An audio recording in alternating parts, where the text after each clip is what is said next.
나의 갈 길 다가도록 예수 인도하시니 내 주 안에 있는 긍휼 어찌 의심하리요. 믿음으로 사는 자는 하늘 위로 받겠네. 무슨 일을 만나든지 만사형통하리라. 무슨 일을 만나든지 만사형통하리. 한 번 더 나의 갈 길 다가도록, 나의 갈 길 다가도록 예수 인도하시니 어려운 일 당한 때도 족한 은혜 주시네.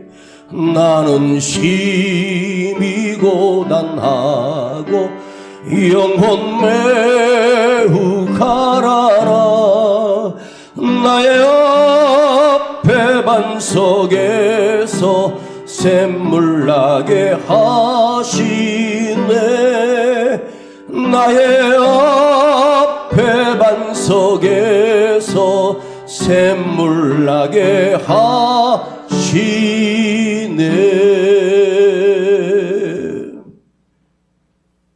따라하겠습니다. 복의 근원이 되리라. 한 번 더, 복의 근원이 되리라.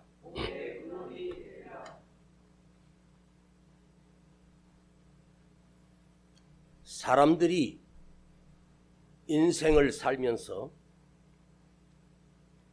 이런 말들을 합니다. 서로 모여서 이 말을 안 하고 산 사람은 자식을 낳아보고 부모가 되어본 사람들은 꼭 이 말을 했을 것입니다. 우리를 슬프게 하는 말이요, 이 말이 유행이 된 적도 있습니다. 지금도 종종 우리는 이 말을 자기도 모르게 내뱉으면서 이 말을 아무 생각 없이 내뱉습니다. 여러분도 순간순간마다 이 말을 되새기며 그 말을 했습니다. 너무 쉽게 내가 내뱉었던 그 말입니다. 그 말은 무엇이냐면 무자식 상팔자다. 무자식 상팔자다. 이런 말입니다. 저도 무자식 상팔자다. 저도 그 말을 한 적이 있었습니다. 근데 사실은요, 여러분, 무자식 상팔자다고 하는데 이 말을 했던 사람은 회개하셔야 합니다. 언제 그런 말을 우리가 무자식 상팔자라는 말을 하겠습니까? 자식이 부모의 마음을 속을 썩일 때, 부모의 말을 듣지 않고 지 멋대로 살 때, 무자식이 상팔자다. 그런 말을 우리 어른들이 그냥 합니다. 결혼도 하지 않고 결혼을 했어도 자식이 없는 그 친구를 부러워하며 너는 좋겠다. 자식 없어서. 무자식이 상팔자야. 이렇게 말을 하곤 합니다. 어릴 때 품 안에 안고 자랄 때 예쁘고 귀엽고 아름다웠습니다. 근데 그 자식이 조금 크면서 엄마의 속을 썩이고 부모의 속을 썩이는, 차라리 내가 너를 낳지 않았으면 좋았을 텐데, 이런 슬픈 말들을 우리는 너무 쉽게 뱉어버립니다. 산부인과에 가면 요즘은 산부인과도 점점 줄어들었습니다. 어떤 부부가 산부인과에 와서 의사에게 이미 태 속에 아이가 임신된 아이가 생겼는데 낳고 싶지 않아서 형편상 이게 불법이거든요. 낙태 수술을 해달라고 의사에게 부탁을 합니다. 불법인데도 사실은 이 낙태 수술이 산부인과 의사에게 굉장히 큰 수입거리입니다. 아주 간단한 시술인데 그 시술을 하고 나면 보통 80에서 100만 원, 어디는 150만 원을 받는 의사도 있습니다. 아이가 생긴 아이를, 생명을 주신 생명을 칼로 긁어내서 죽이는 것입니다. 그런데 어떤 부부는 의사에게 찾아와서 저희 부부가 결혼한 지 7년이 되었습니다. 아무리 아이를 갖고 싶어 노력을 해도 아이가 생겼다가 엄마의 자궁에 착상이 되지 않고 절로 유산이 되어버린다는 겁니다. 그 유산을 7번을 유산을 했습니다. 제가 진주에 가서 집회했을 때 젊은 부부가 앞에서 간절히 울면서 기도하는 것을 보고 궁금해서 집회가 끝나고 밖에서 그 젊은 부부와 이야기를 나눈 적이 있었습니다. 너희들은 왜 그렇게 슬피 울면서 기도하느냐 그랬더니 하는 말이, 목사님, 우리가 결혼이 7년 됐는데 지금까지 7번, 8번을 아이가 유산이 됐다는 것입니다. 병원에서 정밀검사를 하고 남녀 부부가 다 검사했는데 다 정상인데 문제는 그 남편의 염색체가 XY, XY, XXY 이런 염색체가 있는데 그 X에서 Y가 아니라 XY에다가 YX가 돼버리는, 쉽게 말하면 사람이 가진 본질적인 그 염색체 자체 서열이 중간에 하나가 바뀌었다는 거예요. 수많은 염색체 체질이 있는데 그거 하나가 Y가 돼야 될 게 X로 바뀌고 X가 돼야 될 게 Y가 바뀌었다는 것입니다. 그래서 착상이 되지 않고 임신이 되지 않는다는 것입니다. 그리고 집회가 끝나고 마지막 날 강단에 무슨 상자 하나가 올라와 있었습니다. 이게 뭐냐고 했더니 그 부부가 시골에서 농장을 하면서 벌을 키우고 또 인삼을 농사를 해서 인삼과 벌을 섞어서 인삼꿀을 만든 제품이 자기들이 판매를 한다고 하면서 목사님 피곤하실 때 드시라고 그걸 한 상자를 올려놓았습니다. 그리고 집회 끝나고 와서 제가 그 아내 되는 여성 집사와 통화를 했습니다. 고맙다고. 그리고 그거 잘 팔리느냐 그랬더니 이제 시작해서 별로 광고가 안 돼서 그러면 10개를 나에게 보내다오. 내가 사줄게. 그랬더니 11개를 보내주고 그 돈을 제가 이체를 시켜준 적이 있습니다. 그런데 그 젊은 여성, 그 성도가 저에게 아픈 이야기를 했습니다. 부산에 살면서 작은 개척교회 목사님을 섬기다가 거기 주일학교 학생들 교사를 하면서 남편을 만나면서 다른 곳으로 이사할 수밖에 없어서 그쪽에 와서 시골에 와서 농사를 짓고 농장을 하면서 그 교회를 떠나왔는데 하루는 그 목사님이 전화 와서 막 혼을 내더랍니다. 그 목사님 입장에서 작은 개척교회에 일꾼 하나가 시집을 가서 없어졌으니 그 목사님이 너는 인사도 없이 가느냐고 막 혼을 내더랍니다. 그래서 제가 그 아이에게 그렇게 말했습니다. 별로 멀지 않은 곳이니 그 목사님을 찾아뵙고 정식으로 인사를 드리고 그 목사님의 기도를 받고 오라고 했습니다. 용기가 나지 않는다고 말합니다. 괜찮아. 목사님이 가서 죄송합니다. 상황상 남편이 있는 곳으로 시집올 수밖에 없었다고 가서 남편에게, 그 목사님에게 아뢰고, 그리고 며칠 뒤에 문자가 왔습니다. 목사님, 그 목사님 찾아가서 용서를 구하고 그 목사님이 저의 손을 얹고 기도해 주셨습니다. 그리고 지금 갔다 온 지 2달, 목사님 드디어 착상이 돼서 정상으로 임신이 되어 아이가 자라고 있다는 문자의 글을 받은 적이 있습니다. 제가 뭘 말씀드리려고 하냐면,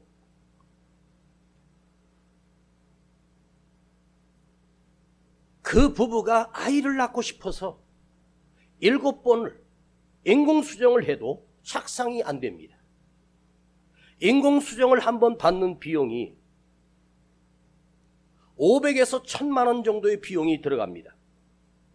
그리고 인공수정을 해서 시험관 아기로 키우면 그 아이가 생명체가 될 확률은 10%에서 15%밖에 되지 않습니다. 그러니 5번, 6번 정도 해야 인공수정을 해서 겨우 아이를 낳게 되는 기적이 일어납니다. 그 부부는 아이를 갖고 싶어서 인공수정도 해보고 별것을 다 해봤습니다. 근데 이번에 성공이 됐다고, 목사님 참으로 감사드립니다. 그 집회 가서 제가 첫날 아이를 낳지 못하는 한나에 대한 이야기를 설교를 했더니 거기에 은혜를 받고 기도하기 시작했다고 고백했습니다. 어떤 부부는 멀쩡한 아이를 지워달라고 의사에게 부탁하고, 어떤 부부는 돈이 많이 들어도 상관없으니 아이를 낳고 싶어요 라고 산부인과 의사에게 검사를 하고 아이를 낳고 싶어서 합니다. 그런데 한번 생각해 봤어요. 의사 입장에서 산부인과 의사라고 하는 것은 그 아이가 잘 착상되고 건강하게 자라는지 초음파로 확인해주고, 그리고 그 아이가 낳을 때까지 또 나중에 해산할 때까지 그 모든 과정을 치료해주고 케어해주는 분이 산부인과 의사의 사명입니다. 그러나 원치 않게 어떤 부분은 와서 낙태를 해달라고 하고, 의사가 아이가 지금 자란 지가 4개월, 5개월 됐습니다. 낙태하면 산모에게 위험이 당할 수 있으니 아이를 낳으십시오. 돈이 얼마든지 들어도 좋으니 낙태해달라는 것입니다. 그리고 어떤 부분은 아이가 생기지 않아서 어떻게 하면 아이를 낳을 수 있을까요? 라는 그 부부의 서러움의 이야기를 듣고 중간에서 의사는 이렇게도 못하고 저렇게도 못하고 괴롭습니다. 이것이 우리 인생의 현실입니다. 지금 우리가 살고 있는 세상은 모든 것이 모순덩어리입니다. 어떤 사람은 자녀로 인해서 기쁨을 얻는가 하면, 어떤 사람은 자녀 때문에 고통을 당하고 자녀 때문에 슬픔을 당하고, 차라리 이 아이를 낳지 않았으면 좋았을 텐데 무자식이 상팔자였었는데, 이렇게 사는 사람들이 있습니다. 그런 말이 있습니다. 엄마는 자식을 위해 평생을 고생하다, 그 자식을 위해서 평생을 키우다가 고생하다가 고생 다 끝나고 나니까 그 엄마가 죽더라고요. 엄마는 어쩌면 아이를 키우면서 아이를 키우고 늙어 병들어 죽는 것이 부모입니다. 근데 그 아이가 또 결혼해서 자기 자식을 낳으면 조금씩 내 엄마의, 내 아버지의 그 아픔과 그 사랑을 조금씩 견디고 느끼기 시작하고, 우리 엄마가, 우리 아버지가 이렇게 나를 키우셨구나, 자식을 낳아봐 부모가 되어보니 그것을 조금 느끼게 된다는 것입니다. 그렇게 키우느라고 고생을 해서 자식이 엄마 조금만 기다려, 내가 커서 엄마 호강시켜 드릴게. 자식이 커서 엄마를 호강시켜주는 자식이 몇 퍼센트나 있겠습니까? 근심거리만 되지 않아도 그 자식은 효도하는 자식 아니겠습니까? 그거 키우다가 끝나고 나니 늙어버리고 끝나고 나니 허탈해지고 이제는 어떤 부모와 자식은 단절되어서 아예 부모를 보지 않는 자식도 있고 부모도 자식을 아예 보지 않는 원수지간도 있는 가정들이 많습니다. 지난달 내가 나와서 그 아이를 키워보니 내 맘대로 내 뜻대로 안 돼요. 원망하기도 하고 부모 뜻대로 안 되고 꼭 부모가 하는 말에 반대로 거역을 하는 자식들이 있습니다. 그럴 때마다 부모의 가슴은 찢어지듯이 아픕니다.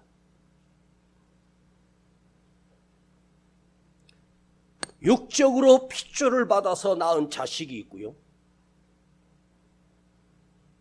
영적으로 말씀으로 키워내는 영적인 자녀가 있습니다. 여러분들은 싫든 좋든 이은세 목사가 여러분 말씀으로 키우는 영적인 아버지나 마찬가지예요. 우리 하나님 아버지는 나의 생명의 주인이십니다. 그러나 내 마음대로 되며 그것이 가능하겠습니까? 제가 아는 부부가 있어요. 이 딸이 남자친구를 데리고 와서 엄마에게 보여줬습니다. 엄마, 나 이 사람이랑 결혼할 거야 하고 엄마가 그 사위감을 보았습니다. 엄마가 보니 그 사위가 마음에 안 들어요. 또 며느리감을 데리고 왔는데 엄마가 마음에 안 들어요. 제 큰아들이 서울에서 있을 때 신학대 다닐 때 거기서 여자친구를 사귀어가지고 어느 날 교회를 같이 데리고 왔어요. 내가 이렇게 보니까 얼굴도 동글동글한 게 지 엄마 닮아서 이쁘게 생겼더라고요. 그런데 우리 아들 엄마는 걔 쳐다도 안 봐요. 그리고 우리 아들이 군대를 갔는데 그 여자친구가 신발을 거꾸로 신고 가버렸습니다.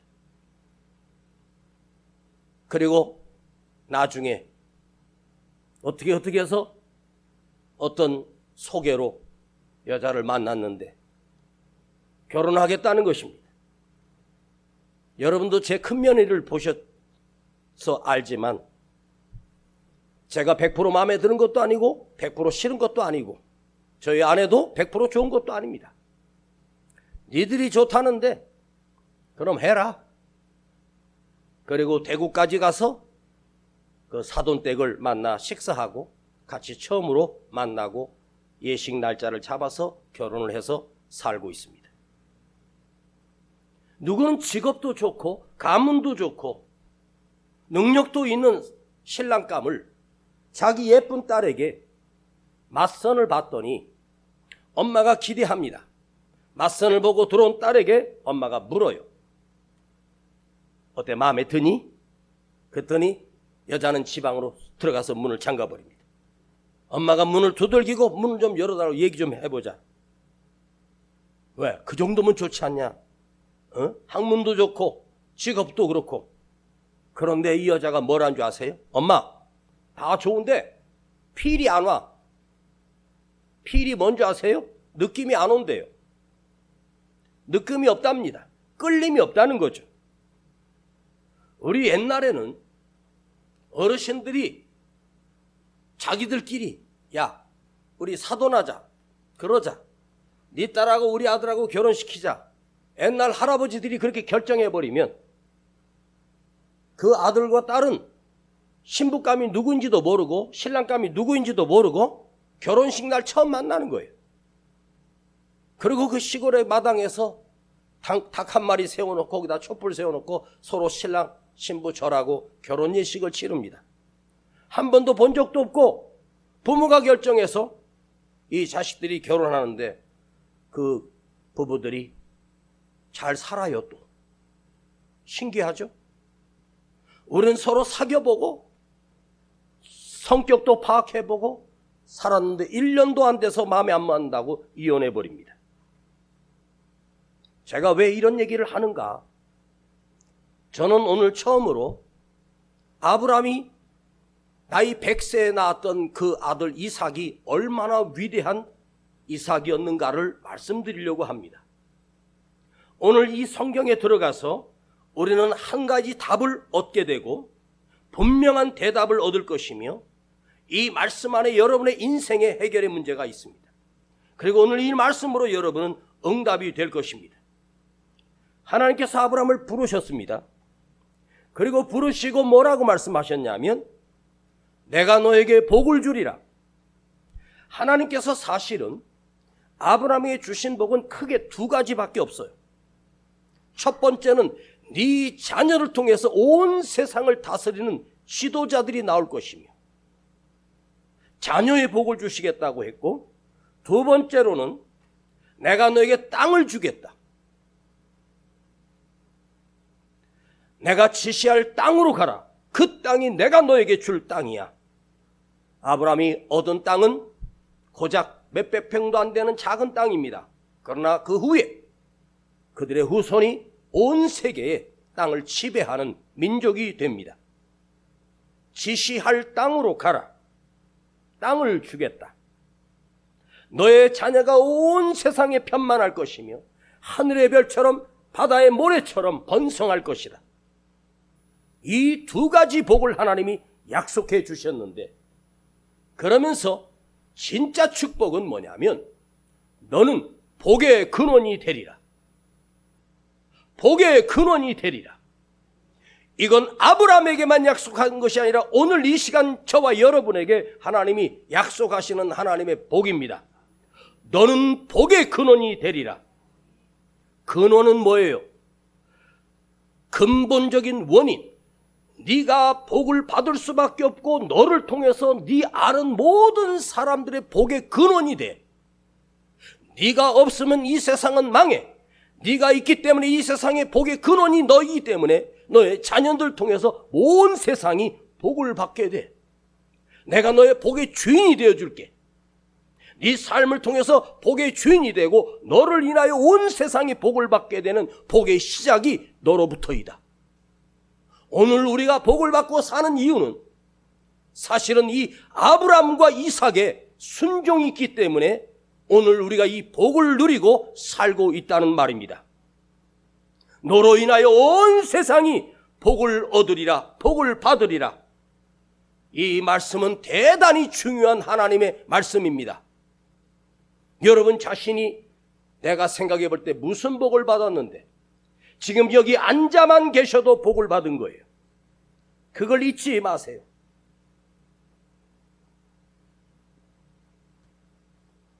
그런데 하나님이 아브라함에게 이삭을 주실 때는 무려 25년을 기다리게 하십니다.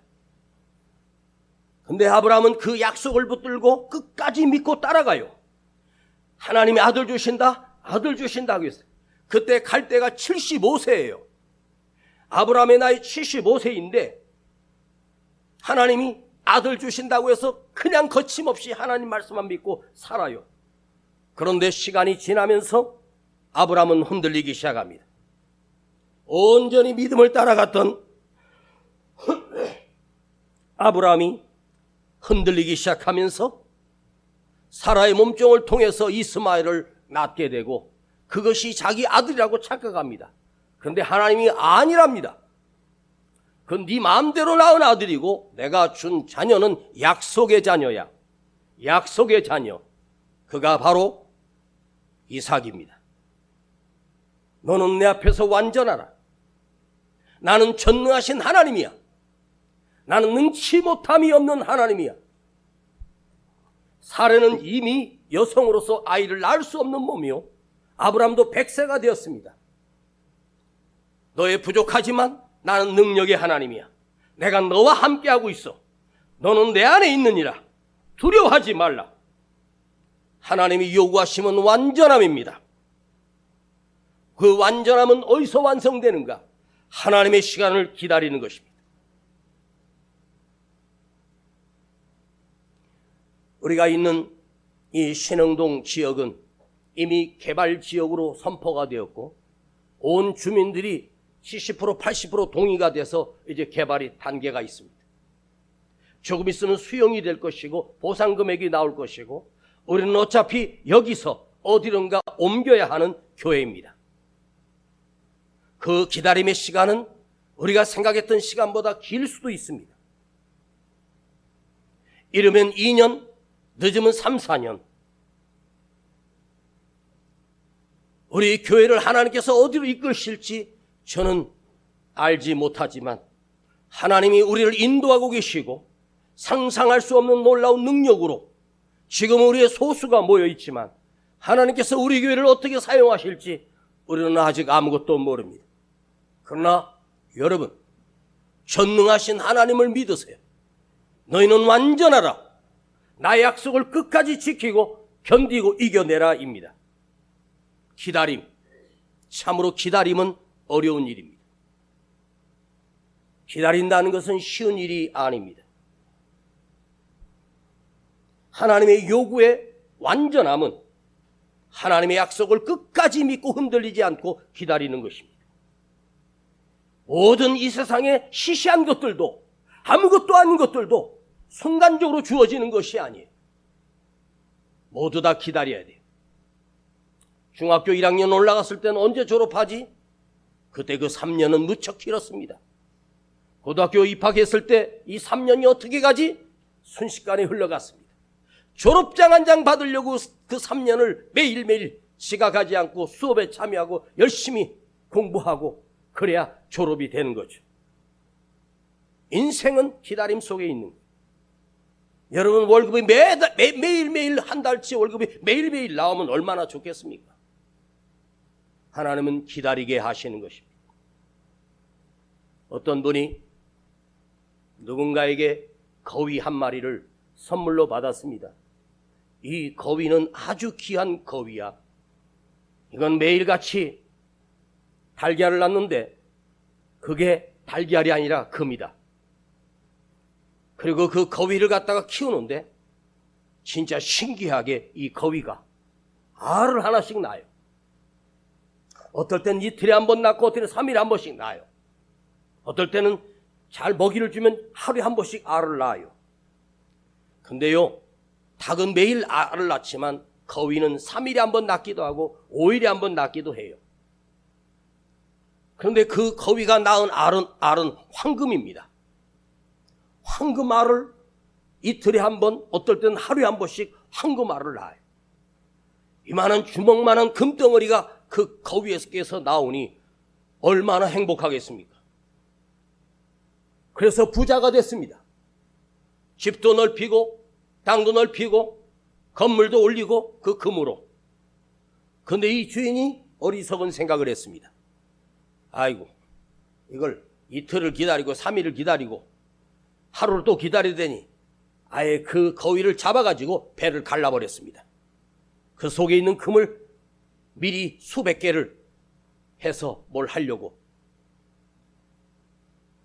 배를 갈랐는데 금은 그 거위 뱃속에 없었습니다. 얼마나 어리석습니까? 그 거위가 이틀에 한 번, 하루에 한 번, 3일에 한 번 황금 알을 낳아주는 거위인데 그걸 잘 키웠어야 되는데 급하다고 배를 갈라 그걸 한꺼번에 얻겠다고 하다가 지금까지 나왔던 모든 것이 다 숲으로 지나갔습니다. 기다림은, 인내는 우리 믿음의 사람들의 연속성이요, 여러분들이 신앙을 믿음으로 지키고 끝까지 지켜가는 것. 내 마지막 날 숨을 거두는 그 순간까지 이 믿음을 지키고 가는 사람만이 주님 앞에 설 수 있고 주님이 예비하신 그 천국에 입성할 수 있다는 말이에요. 기다리지 못한다는 것은 믿음이 아닙니다. 흔들리는 것입니다. 조급하게 1년을 못 기다리고 아브라함은 25년을 기다리다 지쳐버려서 자기가 더 빨리 갖고 싶어서 다른 여인을 통해서 아들을 낳았습니다. 그 이스마엘을 통해서 그 가정에 혼란이 일어나요. 하나님께서 복을 주시기 위하여 갑자기 하나님은 아브라함에게 이삭을 번제로 드리라는 요구를 하십니다. 말이 됩니까? 그걸 번제로 태워서 산채로 죽이라는 거예요.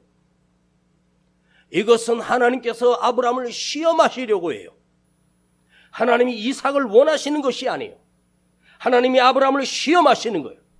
이 복을 주기 위하여 아브라함을 시험하시는 놀라운 그 시험입니다. 이 시험을 이기기만 하면 하나님의 그 약속, 너는 복의 근원이 되리라고 하는 이 언약이 성취되는 순간이에요.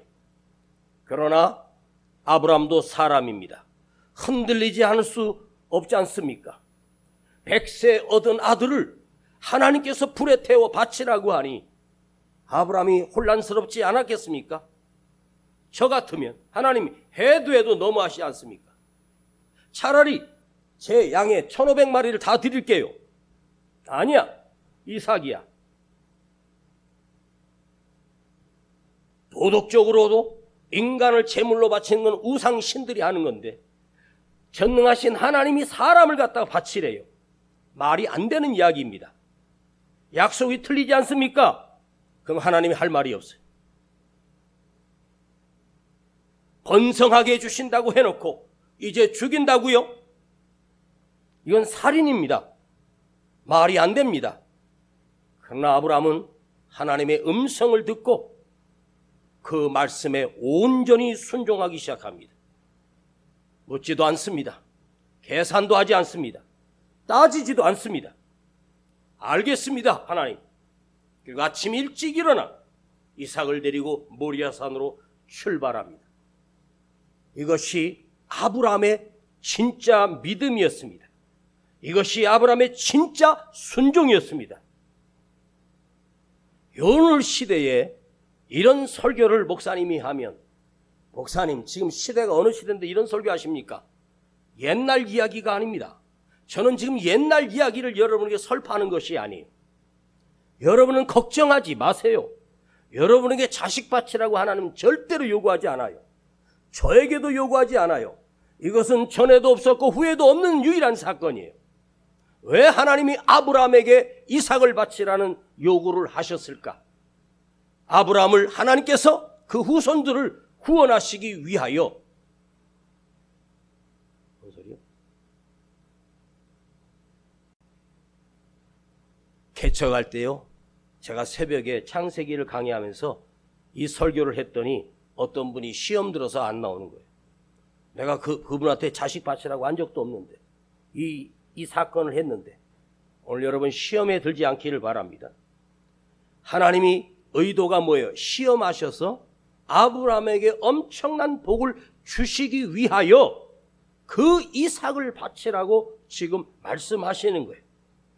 말이 되지도 않는 요구요, 하나님의 법칙으로도 틀린 것입니다. 그런데 이것을 아브라함이 순종을 합니다. 그런데 아브라함이 순종을 했다고 해서 이삭이 순종할 수가 없잖아요. 그때 이삭의 나이가 25에서 27 정도 되는 나이입니다. 아브라함은 지금 100세에 낳았으니 125세, 127세 노인입니다. 그 청년을 어떻게 이기겠습니까? 그 사흘길을 가는 모리아산까지 가는 동안 아브라함이 잠을 잘 수 있으며 음식을 먹을 수 있겠습니까? 그러나 묵묵히 지시하는 땅을 향하여 그 사흘길을 아브라함은 순종하여 가기 시작합니다. 그리고 단에 묶어놓고 치료할 때 하나님이 아브라함아, 아브라함아, 그 아이에게 손을 대지 말라. 2번을 부르시면서 이제야 네가 나를 경외하는 줄 알았다 하면서 하나님이 그 약속과 언약을 그때 성취하시기 시작합니다. 여러분, 축복의 문턱에서 무너지는 사람이 얼마나 많아요. 내가 요것만 잘 넘으면 하나님께서 주시는데 그 문턱에서 넘어져. 제가 가장 두려워하는 건 뭐냐? 목회를 하면서 지금까지 잘 왔는데 마지막에 내가 변질되거나 하나님을 떠나버리는 사람이 될까 항상 조심하고 두렵습니다. 그리고 지금 여기서 하나님이 약속을 성취하십니다. 자, 3분만 하고 마치겠습니다. 왜 하나님께서 아브라함에게 이삭을 바치라는 말도 안 되는 요구를 하셨는지 아십니까? 이 사건은 십자가의 사건이에요. 십자가의 사건이에요. 너를 들어서 내 후손을 통해서 메시아가 오리라, 구원자가 오리라. 그가 예수님입니다. 하나님께서 그 예수님을 이 땅에 보내셔서 칼에 찔려 못에 박혀 죽이십니다. 그리고 우리를 구원해내시는 역사가 일어나요. 하나님께서 믿음의 첫 조상인 아브라함에게 이삭을 드리라고 하므로 하나님이 그때부터 네 후손들 믿음의 자녀들에게 그리스도를 보내줘서 너희를 구원하겠다, 너희를 살리겠다, 영원한 생명을 주시겠다. 이것이 오늘 본문의 십자가의 핵심입니다. 사랑하는 여러분이 가장 큰 복을 받는 것이 무엇입니까? 재산이 아닙니다. 수명도 아닙니다.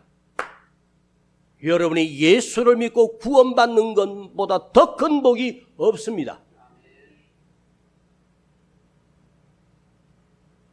거기서 여호와 이레가 이루어지는 거예요. 여호와 이레 모리아산이라고 하는 뜻은 하나님이 보시고 하나님이 구원하신다는 뜻입니다. 여호와 이레의 복은 내 삶에서 하나님이 준비시키고 미리 준비하시고 예비하시는 우리의 보이는 것, 물질적인 것, 그 복을 뛰어넘어 우리에게 영원한 생명을 주시는 하나님의 십자가의 사랑입니다. 우리에게는 자식을 바치라고 할 이유가 없습니다. 왜? 아브라함이 그것을 순종했기 때문에, 그 믿음의 자녀가 우리이기 때문에, 믿음의 후손이 나 자신이기 때문에. 믿음의 사람. 사랑하는 여러분, 여러분이 진정한 믿음의 사람이 되기를 원합니다. 하나님의 말씀이 내 안에 살아있고 그 말씀을 내 안에 영접하고 예수님이 내 안에 거하셔서 흔들리지 않는 믿음을 갖고 사시기를 바랍니다. 여러분이 구원의 확신과 예수 그리스도의 이름을 온전히 믿는 그리스도인만 될 수 있다면 우리 교회는 무서운 교회여 능력 있는 교회입니다. 여러분, 예수 잘 믿으십시오. 하나님은 내 삶의 모든 것 다 준비하고 계십니다. 그런데 그 준비 속에는 영원한 생명까지 들어있습니다. 나를 구원하신 생명까지 들어있습니다.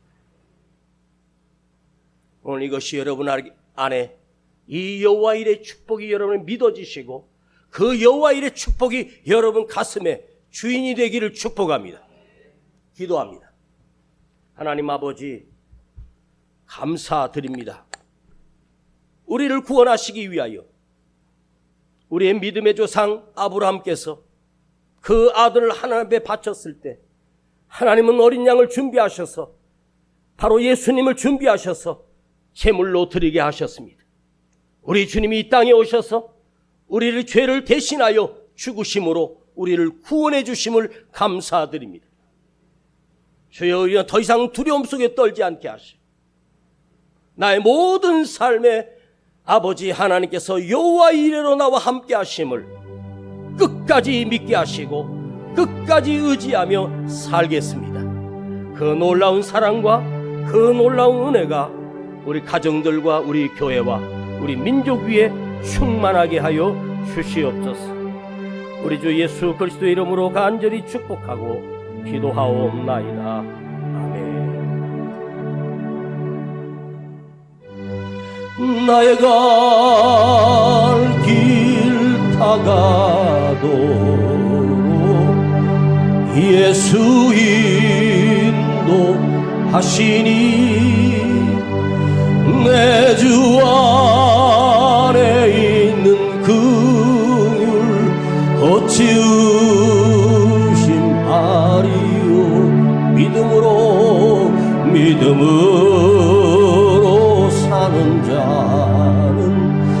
하늘 위로 받겠네. 무슨 일을 만나든지 만사형통하리라. 무슨 일을 만나든지 만사형통. 우리 하나님 앞에 시간 간절하게 예물을 드립니다. 나의 갈 길 다가도 예수 인도.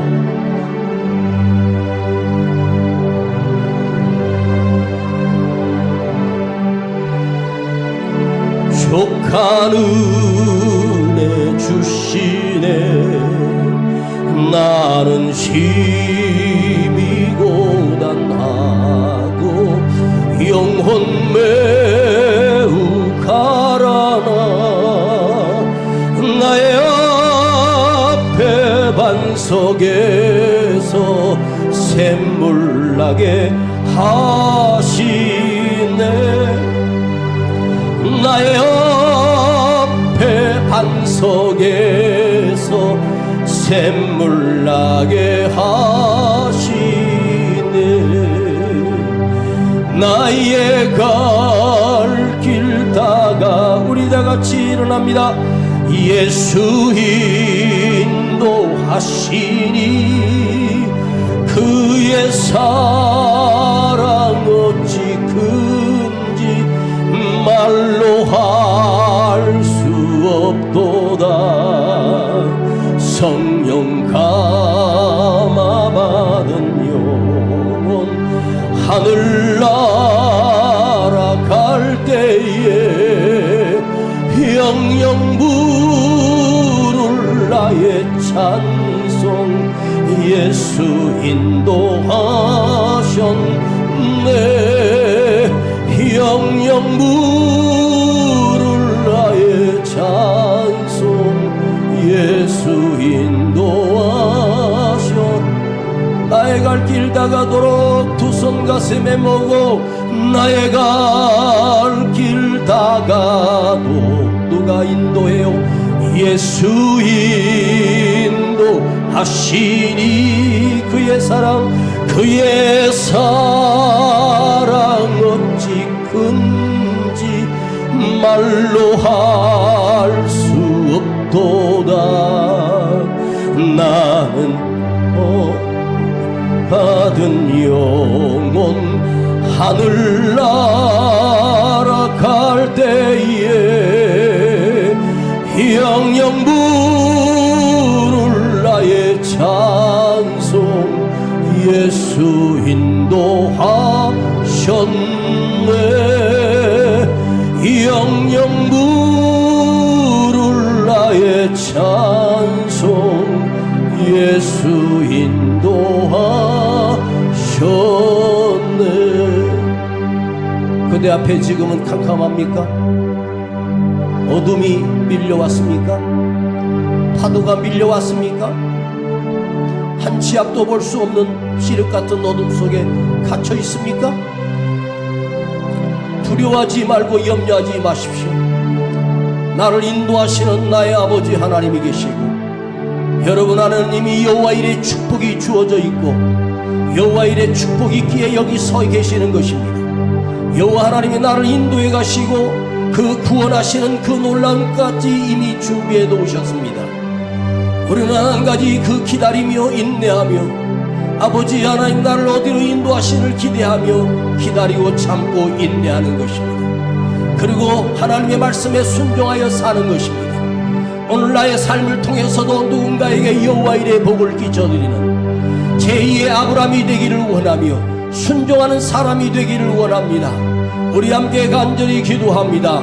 주여 아버지 하나님, 오늘도 우리를 예배를 받으시고 흠양하여 주시고 주여 나를 통하여 아브라함에게 누렸던 그 후손들이 받았던 여호와의 축복을 나도 내 안에 그 믿음과 기다림으로 인하여 그 순종과 헌신의 기다림으로 인하여 주여 그 복이 내 자녀들에게 흘러가게 하여 주시고 그 자녀들도 그 복을 누리게 하시고 여호와의 일의 생명의 복이 우리 가정에 흘러넘치도록 주여 역사하여 주시옵소서. 주여 인내하겠습니다. 참아내겠습니다. 기다리겠습니다. 주님 우리를 주장하여 주시고 오늘 우리 안에 하나님의 말씀만이 나를 주장하고 하나님의 말씀만이 나를 다스리는 거룩한 그리스도인으로 우리가 살아가게 하여 주시옵소서. 주의 크신 역사와 놀라운 일들이 우리 안에 날마다 기적처럼 일어나기를 기대하며 아버지 하나님의 보내주신 축복과 은혜를 누리며 또 살아갈 수 있도록 은혜를 더하여 주시옵소서.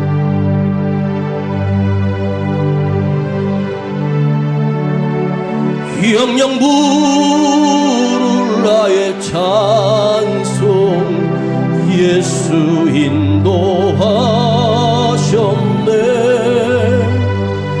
영영 부를 나의 찬송 예수 인도하셨네.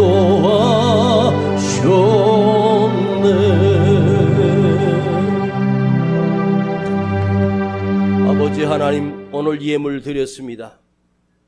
우리 사랑하는 가정을 복을 주시고 저들의 기업에 복을 주시고 자녀에게 복을 주시며 그 삶에 복이 있게 하시고 아브라함에게 약속하셨던 너는 복의 근원이 될지라 주여 우리가 복의 근원이 되게 하시고 누군가에게 복을 끼치는 진정한 복된 사람으로 우리를 축복하여 주시옵소서. 그러기 위하여 우리가 하나님의 말씀을 붙들고 살게 하시고 약속을 붙들고 살게 하시고 인내하며 기다리게 하시고 그리고 순종하는 사람이 되기를 간절히 원합니다.